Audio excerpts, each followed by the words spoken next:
Hi, I'm John Green. Welcome to my salon. I have a bit of a cold today, so I'm coming to you with my husky voice. Anyway, did you know that mini golf was invented in Victorian England? Apparently, women weren't supposed to raise a club above their shoulder on a backswing, and now we're all doomed to watch fictional, cheesy mini golf dates in romantic comedies. And that's the first of many facts about fun that I'm going to share with you today in this video presented by Geico. No, I'm not talking about the band Fun, by the way. You guys have already heard that song enough. I'm talking about like games, theme parks, Harry Potter, we've got you covered.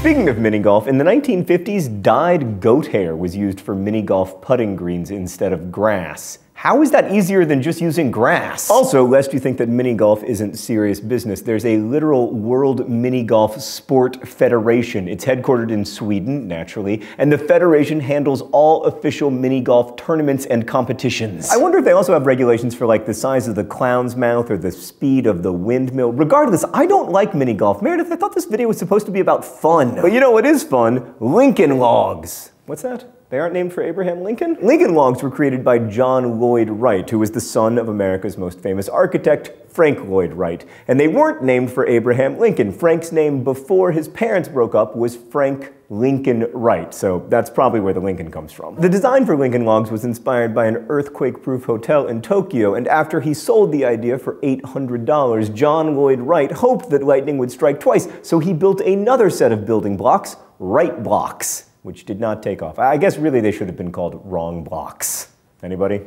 Anyone? No? Speaking of building toys, the idea for K'NEX came to Joel Glickman while he was playing with drinking straws at a wedding, and the name Lego comes from the Danish words leg and goat, which together mean play well. It was only later that the company learned that in Latin, Lego means I put together. Moving on to roller coasters, the first ones were Russian ice coasters in the 17th century. These were built for Catherine the Great behind her palace. They were 5 stories high and built at a ridiculously steep 50 degrees. Now, I can't get halfway through Space Mountain without screaming, "Stop the roller coaster, it's an emergency!" But these Russian ice coasters were very popular, and they were then exported to France, where they were known as Russian mountains. In 1884, one of the first roller coasters was built on Coney Island. It was created by Lamarcus Thompson, who's known today as the father of the gravity ride. It wasn't actually that thrilling. It was a slightly sloped ride that went 6 miles an hour, which sounds perfect to me, but it was really lucrative. He made the equivalent of $31,000 in 3 weeks. Now, today's roller coasters may seem quite dangerous, but in fact, a 2001 study done by the International Association of Amusement Parks and Attractions found that you're more likely to be injured while using a folding lawn chair than while riding a roller coaster.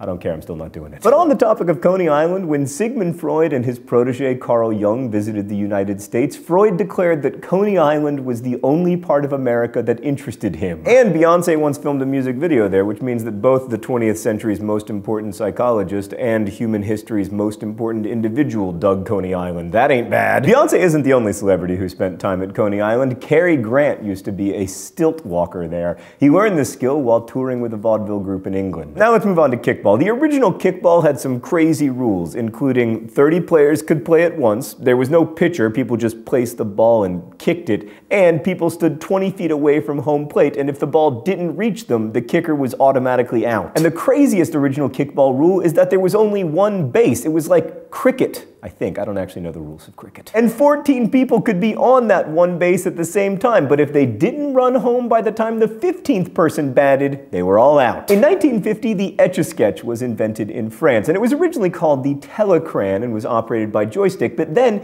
10 years later, Henry Winslow of the Ohio Art Toy Company licensed it for American use, and among Winslow's innovations was replacing the joystick with 2 white knobs to make the Etch-a-Sketch look more like a hot new adult toy. Television. Let's move on to a fun book, Harry Potter. When J.K. Rowling was trying to come up with the name for Quidditch, she listed out 5 pages of words that started with Q until she found one that she really liked. Of course, in the Harry Potter world, King's Cross Station is where students catch the train to Hogwarts, but that station has special meaning to J.K. Rowling. Her parents met there. Just like Harry and Ron, so fan fiction writers, you know, do your thing. Rowling recently admitted that she kind of wishes that Harry and Hermione had ended up together, but she's admitted to some less controversial mistakes as well. Snowy owls, for instance, do not hoot or make conversational sounds the way they do in the book. And now that you've learned that J.K. Rowling lied about birds, you may want to skip the Wizarding World of Harry Potter and head to a different amusement park, like, I don't know, Tivoli Gardens in Denmark. It's one of the oldest operating amusement parks in the world. It opened in 1843 and reportedly inspired Walt Disney when he was thinking about Disneyland. The first proprietor of Tivoli Gardens, Georg Carstensen, sold the idea to the king by saying, when the people are amusing themselves, they do not think about politics. Santa Claus Land in the town of Santa Claus, Indiana might be the first ever theme park. Spoiler alert, the theme is robots. No, I'm just kidding, it's Santa. Anyway, Santa Claus Land is widely considered to be the first park that had some kind of recurring motif instead of just a random jumble of rides and attractions. On to a few toys that Santa often brings. The Super Soaker, invented by NASA engineer Lonnie Johnson, was originally called the Power Drencher. Another fun name is Crayola, which means oily chalk in French. According to the Crayola company, the average kid wears out over 700 crayons by their 10th birthday, which actually seems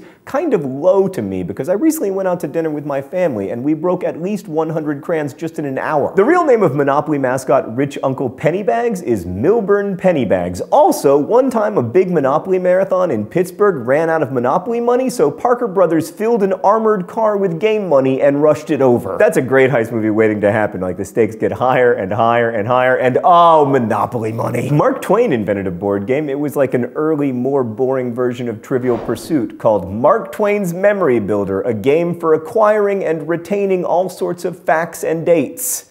Nice try, Mark, but I think I'm going to stick to Mousetrap. I don't understand why novelists think they can do things other than write novels. What do you think, you're full of facts so you can just host some trivia show? Some real-life people who have been G.I. Joe figurines, Teddy Roosevelt, Buzz Aldrin, Rowdy Roddy Piper, and football player Refrigerator Perry. During the 14th century, a hula hooping craze swept England, and doctors blamed the fad for increasing rates of dislocated backs and heart attacks.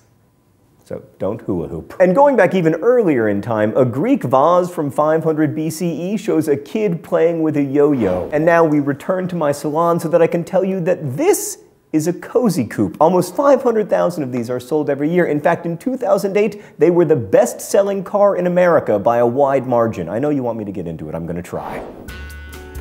Could you get into this, Mark? Oh, no boy. Got to get on the other side of the steering wheel there. You know, it's the roof. Oh.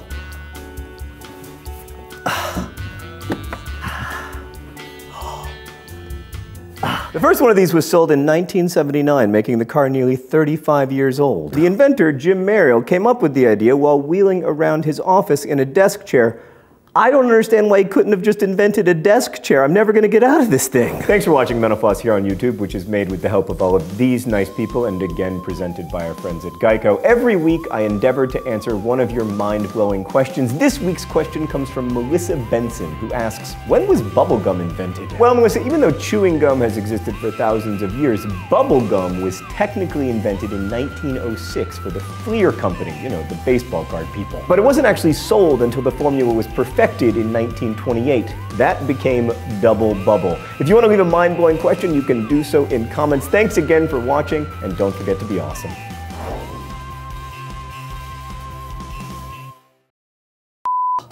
Henry gets into this thing so effortlessly.